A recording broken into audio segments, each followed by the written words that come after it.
Kumusta mga kabakyard? Masama ba yung panahon nyo dyan? Pupunta muna tayo sa ating mga alaga mga kabakyard.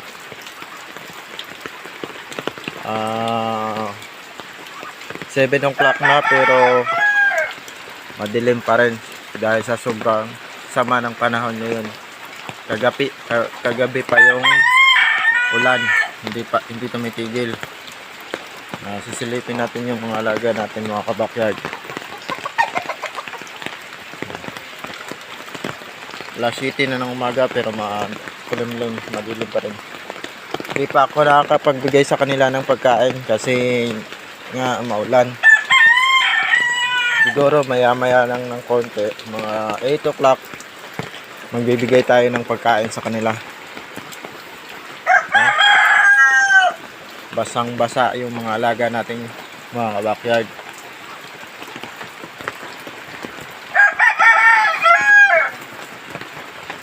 Kawawa yung mga alaga natin dahil sa ulan, sama-sama na panahon. Basang basa sila guys. Pero yung iba natin na nasa kulungan, bibigyan natin ng pagkain. Yung nasa labas lang, siguro mamaya na natin bibigyan kasi medyo malakas-lakas pa yung ulan ngayon.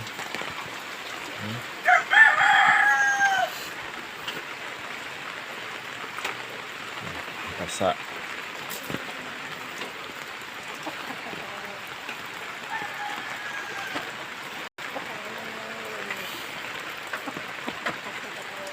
Pati yung mga alaga nating pato guys.